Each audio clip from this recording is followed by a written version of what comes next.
কৃষ্ণ কৃষ্ণ কৃষ্ণ। আজি আমি পৰিৱেশন কৰা এই গীতভাগ মাধৱদেৱে ইমান সুন্দৰকৈ কৃষ্ণৰ হাতত থকা তেওঁ সেই ৰঙচুৱা ওঠেৰে তেওঁ পৰিৱেশন কৰি থকা নিৰৱধি বজাই থকা সেই বাঁহীটিৰ কথাৰে আমাক বহুতো জ্ঞান দি গৈছে। আৰু আজি আমি আমাৰ সাধ্য অনুসৰি আপোনাসৱক এই গীতভাগৰ কথা অকণমান ক'বলৈ প্ৰয়াস কৰিছোঁ। আপোনাসৱে যেন আমাৰ কিবা ত্ৰুটি বিচ্যুতি হ'লে কৃপা কৰিব। বাঁহী এটা বা এডাল বা এটুকুৰা বাঁহৰ খণ্ডৰ জৰিয়তে নিৰ্মাণ কৰা তাত 7টা ফুটা থকা এটা বাদ্য। যে প্ৰকৃতিৰ প্ৰেৰণা থাকিলেও যি কাৰ্য কেৱল প্ৰকৃতিৰ প্ৰেৰণাতে পোৱা নাই, মানুহে নিজৰ বাবে নিজৰ সুবিধাৰ কাৰণে নিজেই কিছু কথা সৃষ্টি কৰি লৈছে আৰু তাক নিজেই গঢ়িবলৈ যত্ন কৰিছে। আৰু ঠিক তেনেকৈ আমি সদায় এই বাস্তৱ জগতখনত দেখি থকা এজোপা বাঁহৰ পৰা এডাল বাঁহৰ জৰিয়তে আমি তাক এটা বাদ্যৰূপে যেতিয়া সৃষ্টি কৰি লোৱা হয়, তেতিয়া তাক আমি এটা সুন্দৰ ৰূপ দিবলৈ চেষ্টা কৰিবলৈ যত্ন কৰা হয়। আৰু সেই বাঁহীটিৰ সুৰৰ জৰিয়তে আমাক প্ৰভু ভগৱন্তইনো আমাক কি কৈ যায়, তাক এই গীতভাগৰ জৰিয়তে মাধৱদেৱে বৰ সুন্দৰভাৱে আমাক জ্ঞান প্ৰদান কৰিছে। আচলতে আমি যিখন জগতত বাস কৰি আছোঁ, সেই বাস কৰি থকা জগতখন আমি যে দুটা ৰূপ আছে, সেই কথাষাৰ আমি ভিতৰলৈ নোসোমালে ক'ব নোৱাৰোঁ বা অন্তৰত সেই কথাখিনি আমাৰ উদয় নহয়, যদিহে আমি প্ৰভু ভগৱন্তৰ কৃপা লাভ কৰিব নোৱাৰোঁ। আৰু এই প্ৰভু ভগৱন্তৰ কৃপা লাভ কৰিবৰ কাৰণে আমি প্ৰভু ভগৱন্তৰ চৰণত একান্ত ভক্তিভাৱে আমি আশ্ৰয় গ্ৰহণৰ দ্বাৰা তেখেতৰ কৃপা লাভ কৰিবলৈ সক্ষম হ'ব লাগিব। আমি আগুৱাই যাব লাগিব, আমাৰ জীৱনটোক এটা গতি দিব পাৰিব লাগিব। যিদৰে প্ৰেম ভকতিৰ জৰিয়তে গোপীসকলে আগবাঢ়ি গৈছিল বৃন্দাবনত, সেই বংশীধ্বনি কৃষ্ণৰ বংশীধ্বনি শুনি যিদৰে গোপীসকল আকুল হৈ সেই বংশীধ্বনি য'ত হৈছে সেই স্থানলৈ গৈছিলে আৰু গৈ তেওঁলোকৰ এনেকুৱা এটা অৱস্থা প্ৰাপ্ত হৈছিলে যে তেওঁলোকে তাত কৃষ্ণক সাক্ষাৎ কৰিব পাৰিছিলে।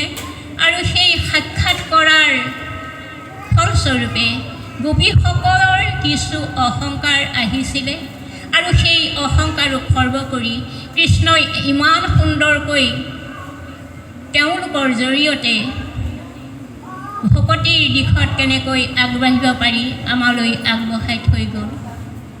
আচলতে বিভিন্ন সময়ত প্ৰভু ভগৱন্তই বিভিন্ন ৰূপেৰে যুগে যুগে যেতিয়া অৱতাৰ গ্ৰহণ কৰে, তাৰ নিশ্চয় কাৰণ থাকে, উদ্দেশ্য থাকে। ঠিক তেনেকৈ সত্য, ত্ৰেতা, দ্বাপৰ, এই দ্বাপৰ যুগত প্ৰভু ভগৱন্তই যেতিয়া মনুষ্য ৰূপেৰে নানা লীলা কৰি গোকুলত বা বৃন্দাবনত এই যে লীলাসমূহ কৰি দেখুৱালে, যে আত্মা আৰু পৰমাত্মাৰ মিলনৰ কথা আমাক জনালে, যে আত্মা কেনেদৰে পৰমাত্মাৰ লগত বিলীন হ'ব পৰা এটা অৱস্থা। বৃন্দাবনত যিসকল গোপীয়ে কৃষ্ণৰ লগত ৰাসক্ৰিয়া কৰিছিলে সেয়া হ'ল অনংগ কেলি। সেই অনংগ কেলিৰ জৰিয়তে আমাৰ কাম ভাৱক কেনেদৰেনো ভক্তিৰ দিশলৈ আগুৱাই লৈ যাব পাৰি তাৰেই এটি সুন্দৰ এই গীত ভাগত আমি দেখা পাওঁ। মাধৱদেৱে আমাক এই শিক্ষা এই গীত ভাগৰ জৰিয়তে দিছে। আচলতে বৰগীতসমূহ শ্ৰীমন্ত শংকৰদেৱ গুৰুজনা আৰু মাধৱদেৱ গুৰুজনা দুয়োজনাৰে অমূল্য সম্পদ আমালৈ দি থৈ যোৱা এক মহান অৱদান, আৰু এই অৱদানৰ জৰিয়তে আমি এই শিক্ষাখিনি পাইছোঁ। আৰু কোৱা হৈছে বা বৰগীতসমূহত আমি পাইছোঁ যে বিভিন্ন সাহিত্যৰ বিভিন্ন ৰস অৰ্থাৎ নৱৰসৰ জৰিয়তে কিছু কিছু ক্ষেত্ৰত সেই নৱৰসৰ পৰাও যেনেকৈ আমি শৃংগাৰ ৰস দেখা পাওঁ,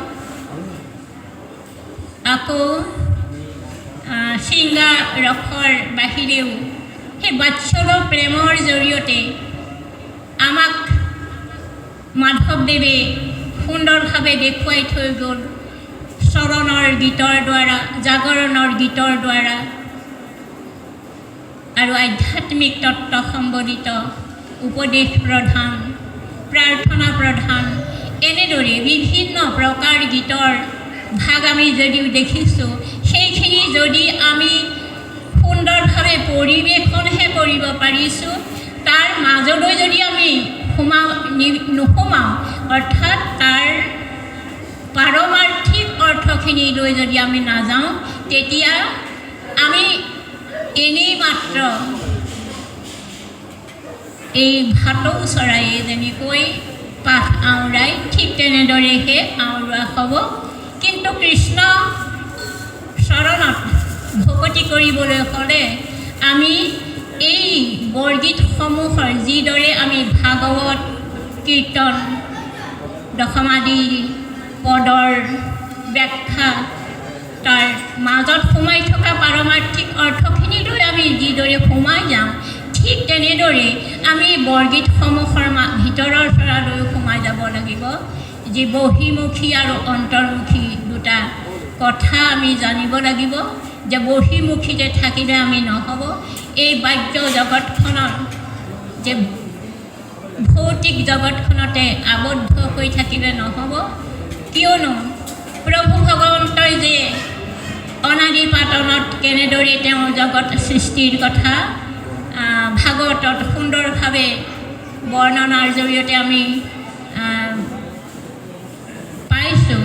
তেওঁ জলপ্ৰলয়ৰ বহু বছৰৰ পিছত যেতিয়া নিশ্চেষ্ট হৈ থাকি পুনৰ আকৌ তেওঁ নিজে লীলা কৰিবলৈ মন গ'ল, আৰু সেই লীলা বিনোদনৰ কাৰণে তেওঁ প্ৰকৃতি আশ্ৰয় কৰি, মায়া আশ্ৰয় কৰি তেওঁ এখন সুন্দৰ ভৌতিক জগতৰ সৃষ্টি কৰি লৈ সেই তাৰ জৰিয়তে আমাক আৰু কিছু কথা জনালে যে এই বৈষয়িক সম্বন্ধৰ মাজতে আমি কিহৰ কাৰণে লালায়িত হৈ থাকোঁ, একমাত্ৰ মায়াৰ কাৰণে।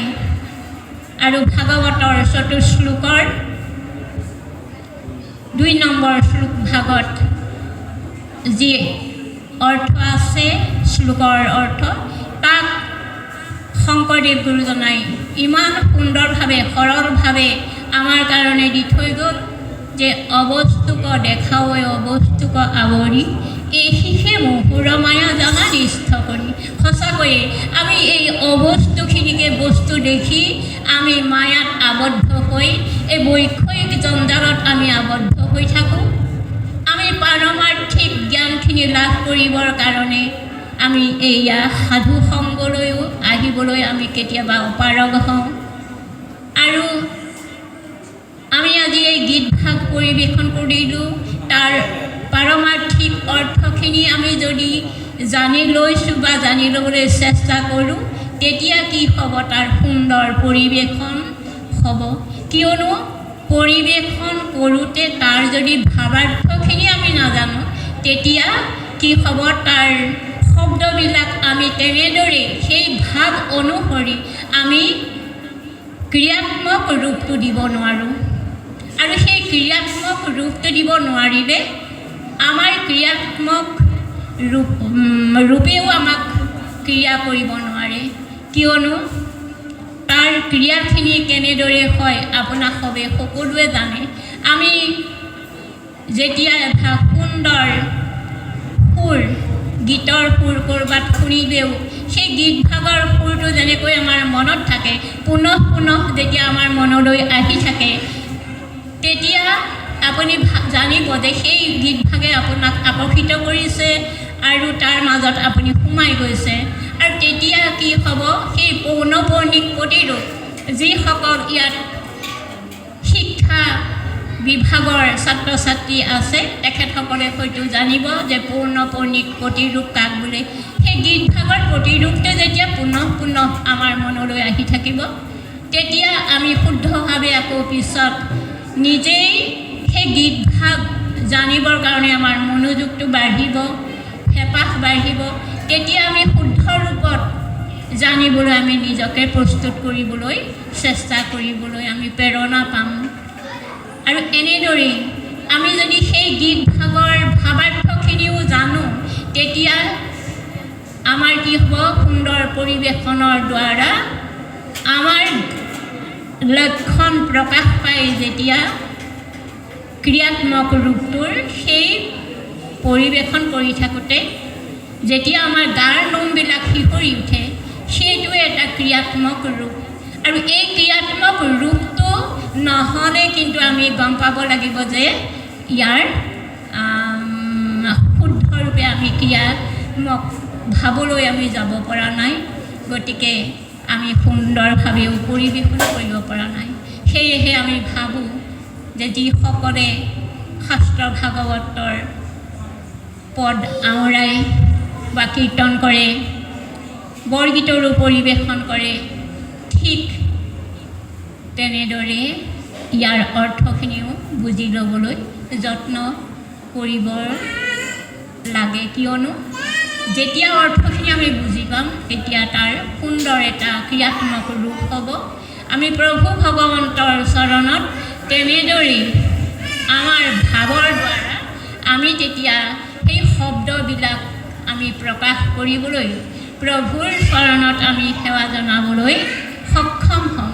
আৰু সেই উদ্দেশ্যেৰেহে আজি আমি আপোনাক সবৰ আগত এই গীত ভাগৰ অকণমান হ'লেও এই পাৰমাৰ্থিক অৰ্থৰ কথা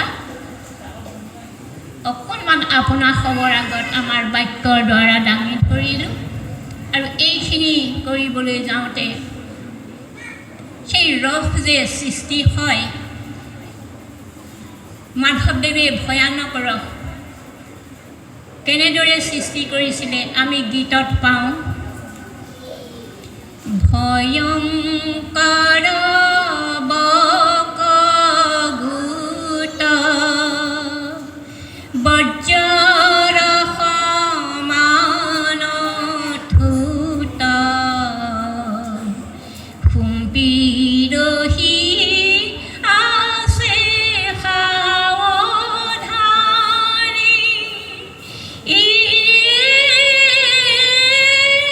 বায়ুবেগে আহি ধাৰি গিলিল কৃষ্ণক পাই, দেখি আমি মৰিলো পৰাণে, আগুমাই তুহাৰিত নয় যদুমণি। সঁচাকৈয়ে সেই বকাসুৰক বধ কৰিবৰ সময়ত তেওঁৰ কৃষ্ণৰ লগত থকা গোপবালকসকলে যিদৰে ভয় খাইছিলে, গোপবাসীয়ে ভয় খাইছিলে, সেই ভয়ানক ৰস তাত আমি দেখা পাওঁ। তেনেদৰে আকৌ শৃংগাৰ ৰসৰ কথাও গুৰুজনাই গীতত প্ৰকাশ কৰিছে। অংকীয়া নাটত আমি অকণমান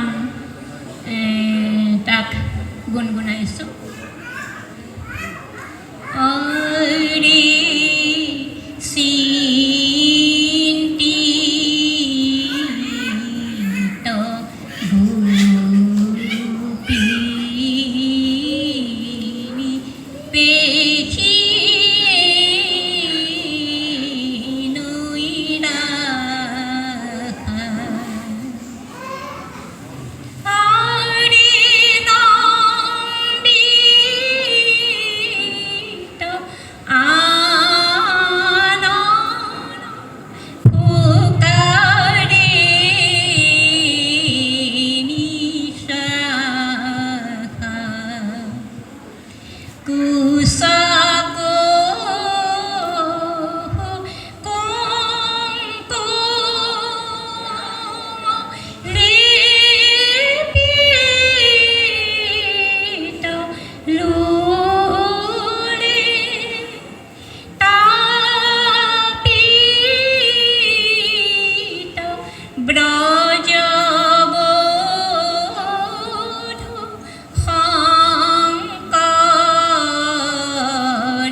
আমি ইয়াত শৃংগাৰ ৰস কেনেকৈ দেখিছোঁ আমি প্ৰকাশ কৰিছোঁ। যেতিয়া আইসকলে বা বৃন্দাবনত থকা গোপীসকলেও আমি ভাগৱতত এই কথা উল্লেখ পাওঁ, তেতিয়া তেওঁলোকৰ স্তনত ৰঙা কুমকুমৰ এটা প্ৰলেপ দি লৈ তেওঁলোকে কি কৰে, আকৰ্ষণীয় কৰিবৰ কাৰণে, আনক পুৰুষক আকৰ্ষণ কৰিবৰ কাৰণে সেই প্ৰলেপটো লৈ লয়। গতিকে এনেদৰেই আমি সেই শৃংগাৰ ৰস পাওঁ, ভয়ানক ৰস পাওঁ, বাৎসল্য ৰসৰ জৰিয়তে সেইখিনি কথাও আমি সুন্দৰভাৱে পাওঁ। আৰু বিস্তৃতভাৱে বহল কৰিলে এই কথাখিনি বহুত ওলাই যাব। তথাপি আমি এইকেইষাৰ কথাৰে আপোনাৰ খবৰ আগত দাঙি ধৰিলোঁ। আৰু এইখিনি প্ৰকাশ কৰোঁতে আমি আপোনাৰ খবৰ আগত কিবা আমাৰ কাইবাক্য মনেৰে আগ পিছ বঢ়াটোতা অনেকখিনি ভুল ত্ৰুটি ৰৈ গৈছে। তাৰ কাৰণে আমি আপোনাৰ খবৰ শ্ৰীচৰণৰ যোগেদি প্ৰভুৰ চৰণলৈ এভাগি প্ৰাৰ্থনাৰে সৈতে সেৱা জনাইছোঁ। তোমাৰ চৰণ সেৱা গোবিন্দ নাজানো একো